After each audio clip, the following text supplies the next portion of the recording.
Dear students, आज हम मुख्य रूप से ठोसों के चुंबकीय गुणों के बारे में स्टडी करेंगे। तो देखिए, ठोसों को जो मैग्नेटिक प्रॉपर्टीज है उनके आधार पर मुख्य रूप से यहाँ पर 5 भागों में डिवाइड किया है। इसमें फर्स्ट है प्रतिचुंबकीय पदार्थ। प्रतिचुंबकीय पदार्थ देखिए बेटा, वे पदार्थ जो बाह्य चुंबकीय क्षेत्र द्वारा प्रतिकर्षित होते हैं, ये पदार्थ जो बाह्य चुंबकीय क्षेत्र द्वारा प्रतिकर्षित होते हैं उन्हें प्रतिचुंबकीय पदार्थ कहते हैं। इन पदार्थों में एग्नित इलेक्ट्रॉन अनुपस्थित होते हैं, अतः एग्नित इलेक्ट्रॉन अनुपस्थित होने के कारण इनका जो चुंबकीय आघूर्ण है वो शून्य होता है, इसीलिए ये बाह्य चुंबकीय क्षेत्र द्वारा प्रतिकर्षित होते हैं। एक है जो प्रतिचुंबकीय पदार्थ है उसका देखिए बाह्य चुंबकीय क्षेत्र द्वारा ये जो रिपल्सन है, प्रतिकर्षण है, इसको हम इस प्रकार से प्रदर्शित कर सकते हैं। माना कि ये एक प्रतिचुंबकीय पदार्थ हमने यहाँ पर लिया है और ये बाह्य चुंबकीय क्षेत्र हो गया, ये बाह्य चुंबकीय क्षेत्र। जैसे ही इस प्रतिचुंबकीय पदार्थ को बाह्य चुंबकीय क्षेत्र में रखेंगे, बाह्य चुंबकीय क्षेत्र द्वारा इस प्रकार से प्रतिकर्षित होगा। देखिए, इसको यू डिनोट कर सकते हैं, प्रदर्शित कर सकते हैं। ये बाह्य चुंबकीय क्षेत्र की वक्ररेखाएं, ये तो हो गया यहाँ पर एक प्रतिचुंबकीय पदार्थ।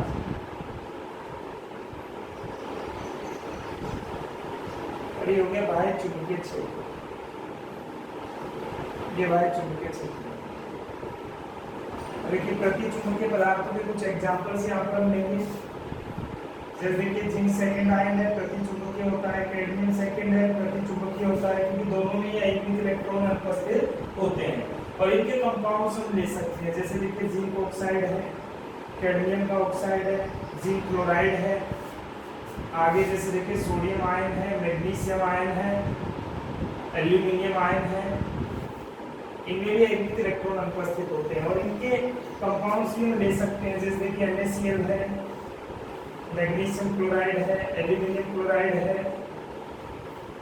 ये सभी प्रतिचुंबकीय होते हैं क्योंकि इनमें जो मेटल है उसमें एग्नित इलेक्ट्रॉन अनुपस्थित होते हैं। ऐसे ही जैसे देखिए नाइट्रोजन अणु है, फ्लोरीन अणु है, ये भी प्रतिचुंबकीय प्रकृति के होते हैं क्योंकि इनमें भी एग्नित इलेक्ट्रॉन अनुपस्थित होते हैं। यहाँ पर एक चीज हमें ध्यान रखनी है कि अगर हम अणु ले रहे हैं तो अणु के लिए उसका आणविक इलेक्ट्रॉनिक विन्यास हम करेंगे।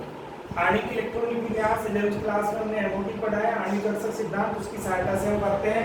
तो नाइट्रोजन और फ्लोरीन जो अणु है इनमें भी एग्नित इलेक्ट्रॉन अनुपस्थित होते हैं, इसी कारण ये भी प्रतिचुंबकीय पदार्थ कहलाते हैं। तो ये तो हो गया पहला प्रकार। दूसरा हम इसमें लेंगे अनुचुंबकीय पदार्थ।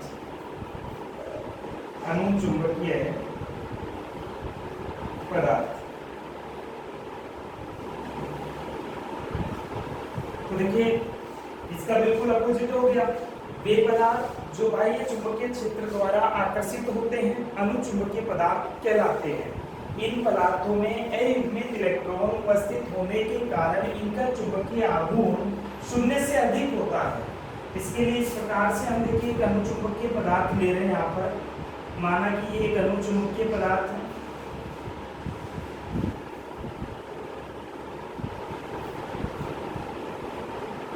ये अनुचुंबकीय पदार्थ हमने यहाँ पर दर्शाया। और ये हो गया बाह्य चुंबकीय क्षेत्र, ये बाह्य चुंबकीय क्षेत्र हमने दर्शाया।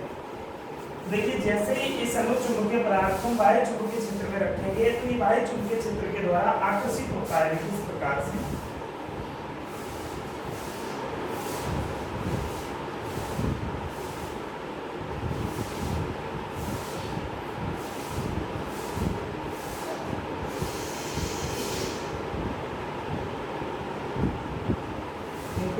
से हम दर्शाते हैं। बाह्य चुंबकीय क्षेत्र की वक्ररेखाएं, और ये हो गया अनुचुंबकीय पदार्थ।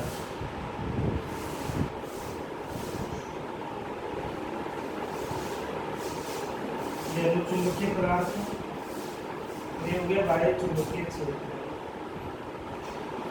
बाह्य चुंबकीय क्षेत्र। अब देखिए इसके कुछ एग्जांपल्स हम लेंगे। जैसे देखिए एग्जांपल में क्यूबिक लेंगे हम, एग्मिक इलेक्ट्रॉन होता है, इसलिए हम चुंबकीय फेरिक ले सकते हैं, इसमें भी एग्मिक इलेक्ट्रॉन होते हैं। इनके कंपाउंड्स ले सकते हैं, जैसे देखिए cupric oxide, cupric chloride, ferric chloride. तो इसमें एक लेंगे हम ऑक्सीजन अणु। ये ऑक्सीजन अणु भी अनुचुंबकीय प्रकृति का होता है, क्योंकि अणुओं के अकॉर्डिंग जब हम इसका आणविक इलेक्ट्रॉनिक विन्यास भरते हैं तो उसमें 2 एग्जिट इलेक्ट्रॉन प्रेजेंट होते हैं, इसी कारण ये अनुचुंबकीय पदार्थ कहलाता है। तो ये तो हो गया पहला तो प्रतिचुंबकीय पदार्थ, दूसरा अनुचुंबकीय पदार्थ। दोनों में अंतर भी हम बता सकते हैं। देखिए अगर हम प्रतिचुंबकीय की बात करें तो देखिए वे पदार्थ जो बाह्य चुंबकीय क्षेत्र द्वारा प्रतिकर्षित होते हैं प्रतिचुंबकीय कहलाते हैं, जबकि देखिए अनुचुंबकीय में ध्यान देना, वे पदार्थ जो बाह्य चुंबकीय क्षेत्र द्वारा आकर्षित होते हैं अनुचुंबकीय पदार्थ कहलाते हैं। दूसरा अंतर हम ये देख सकते हैं कि प्रतिचुंबकीय पदार्थ में एग्मिक इलेक्ट्रॉन अनुपस्थित होते हैं, जबकि अनुचुंबकीय पदार्थों में एग्मिक इलेक्ट्रॉन प्रेजेंट होते हैं। तीसरा अंतर हम ये देख सकते हैं कि प्रतिचुंबकीय पदार्थों का जो चुंबकीय आघूर्ण है वो शून्य होता है, जबकि देखिए अनुचुंबकीय पदार्थों का जो चुंबकीय आघूर्ण है उसका मान, उसका जो वैल्यू है वो 0 से अधिक होता है।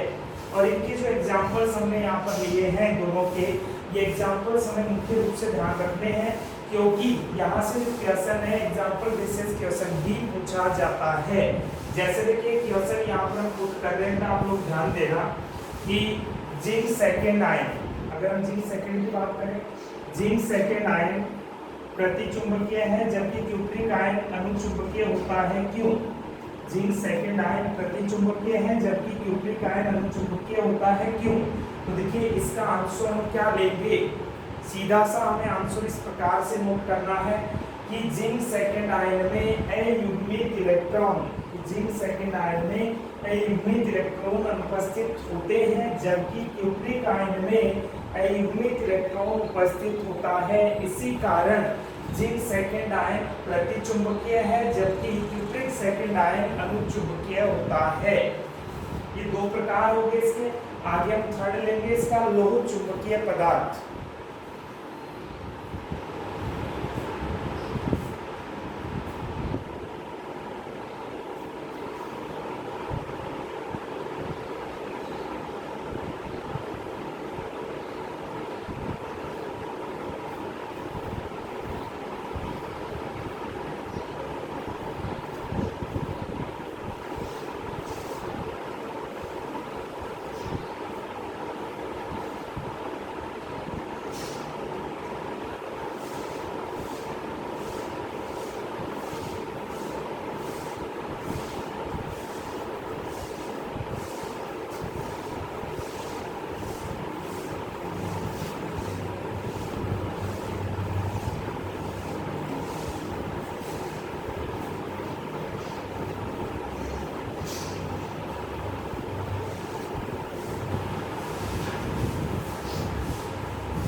देखिए थर्ड पॉइंट हम इसमें ले रहे हैं लोह चुंबकीय पदार्थ।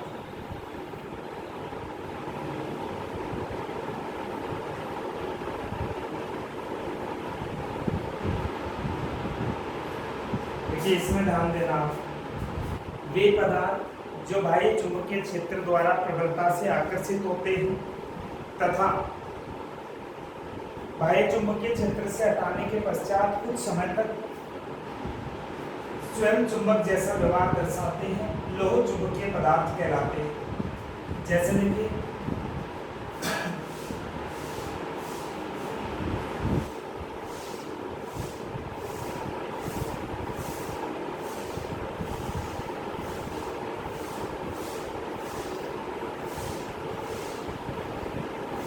ध्यान देना, एक बार फिर से मैं परिभाषित कर रहा हूँ लोह चुंबकीय पदार्थों को कि वे पदार्थ जो बाह्य चुंबकीय क्षेत्र द्वारा प्रबलता से आकर्षित होते हैं, वे पदार्थ जो बाह्य चुंबकीय क्षेत्र द्वारा प्रबलता से आकर्षित होते हैं तथा बाह्य चुंबकीय क्षेत्र से हटाने के पश्चात भी कुछ समय तक चुंबक जैसा व्यवहार दर्शाते हैं, लोह चुंबकीय पदार्थ कहलाते हैं। देखिए इन पदार्थों को जब हम बाह्य चुंबकीय क्षेत्र में रखते हैं तो ये बाह्य चुंबकीय क्षेत्र द्वारा प्रबलता से आकर्षित होते हैं और इस दौरान इन पदार्थों में जो अयनिक इलेक्ट्रॉन होते हैं उन अयनिक इलेक्ट्रॉन्स के कारण इनमें चुंबकीय आघूर्ण उत्पन्न होता है। और ये जितने भी चुंबकीय आघूर्ण इनमें उत्पन्न होंगे, इनके जो डोमेन है अर्थात ये जो चुंबकीय आघूर्ण है इनकी जो दिशा है वो समान होती है, अर्थात इनमें उत्पन्न होने वाले सभी चुंबकीय आघूर्ण डोमेन की दिशा समान होती है। इसलिए सारे के सारे जो डोमेन है वो जुड़ जाते हैं, इसलिए इनका जो चुंबकीय आघूर्ण है उसका मान काफी उच्च होता है। इसमें एग्जांपल में हम लेंगे आयरन है, निकेल है, व कोबाल्ट, ये सभी लोह चुंबकीय प्रकृति के होते हैं। अब देखिए जो लोह चुंबकीय पदार्थ हैं उनके चुंबकीय आघूर्ण डोमेन को यहाँ पर हम दर्शा रहे हैं। तो देखिए इसमें जितने भी चुंबकीय आघूर्ण डोमेन उत्पन्न होंगे उन सभी की दिशा समान होगी। उनको हम इस प्रकार से दर्शा देंगे।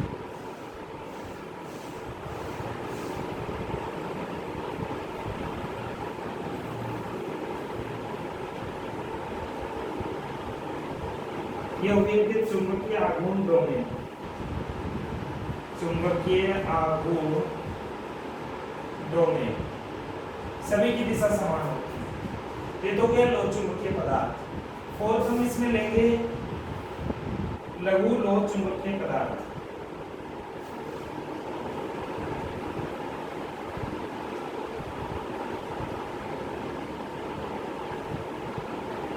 देखिए बेटा इसको परिभाषित करते हैं वे पदार्थ, या हम कह सकते हैं कि जो लघु लोह चुंबकीय पदार्थ हैं इनमें समांतर और प्रति समांतर दोनों प्रकार के चुंबकीय आघूर्ण डोमेन पाए जाते हैं। एक चीज यहाँ पर ध्यान देना, ये जो लोह चुंबकीय पदार्थ में हमने ये वाले जो डोमेन दर्शाए ना, ये वाले चुंबकीय आघूर्ण डोमेन, ये सभी समांतर डोमेन है।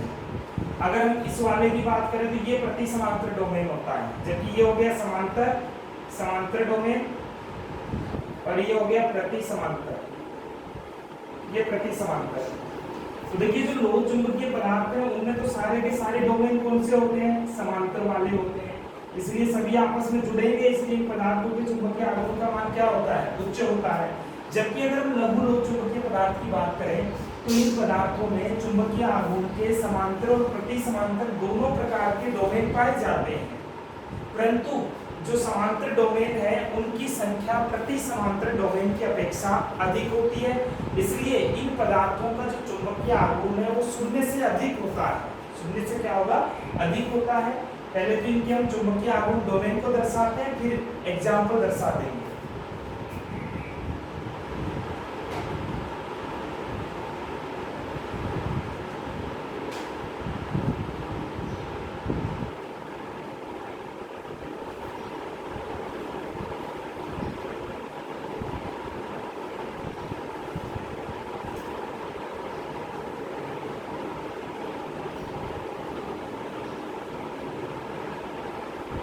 अब इसमें देखिए ध्यान देना, ये समांतर डोमेन है, ये भी समांतर है, ये प्रति समांतर है, समांतर समांतर और ये प्रति समांतर, देखिए दोनों प्रकार के डोमेन है, परंतु अधिक कौन से हैं, समांतर डोमेन है।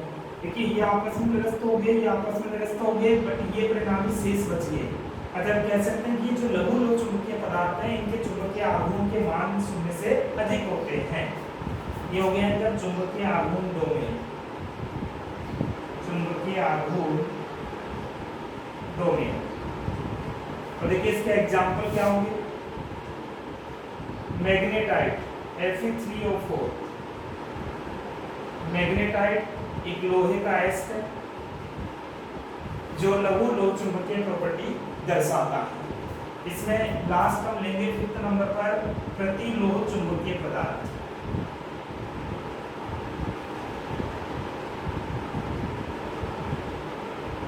प्रति लोह चुंबकीय पदार्थ,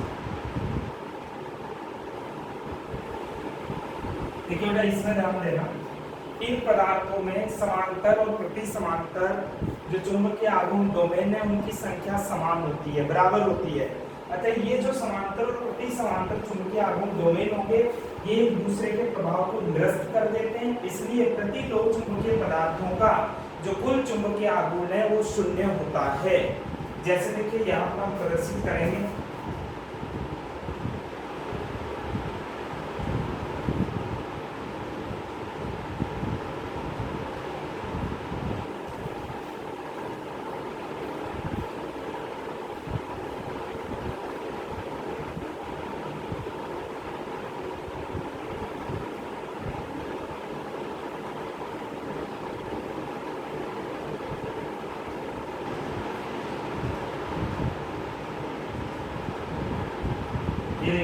समांतर डोमेन, प्रति समांतर, समांतर, प्रति समांतर, समांतर और प्रति समांतर, ये एक दूसरे के प्रभाव को निरस्त कर देंगे, इसलिए इनका चुंबकीय आघूर्ण शून्य होता है। इसका हो गया चुंबकीय आघूर्ण डोमेन, चुंबकीय आघूर्ण डोमेन। ठीक है, एग्जाम्पल हम दर्शा रहे हैं, फेरस ऑक्साइड है Fe2O3 फेरिक ऑक्साइड, इसको हम हेमेटाइट भी बोलते हैं, लोहे का एसिड। और यह मैग्नीज ऑक्साइड, ये प्रति लोह चुंबकीय पदार्थ होते हैं, फेरस ऑक्साइड, फेरिक ऑक्साइड और मैग्नीज ऑक्साइड। अब यहाँ पर ध्यान देना, हमने मैग्नेटिक प्रॉपर्टीज के आधार पर जो सॉलिड्स हैं उनको 5 भागों में डिवाइड किया। फर्स्ट है प्रति चुंबकीय, सेकंड अनुचुंबकीय, थर्ड लोह चुंबकीय, फोर्थ लघु लोह चुंबकीय और लास्ट है प्रति लोह चुंबकीय पदार्थ। अब इसमें आप एक चीज ध्यान देना, सभी के हमने एग्जाम्पल्स यहाँ पर प्रदर्शित किए हैं, तो मुख्य रूप से एग्जाम्पल्स आपको ध्यान रखने हैं। तो ये तो हो गया कोषों के चुंबकीय गुण। आगे हम पढ़ेंगे क्रिस्टल जालक या क्रिस्टल तंत्र के बारे में।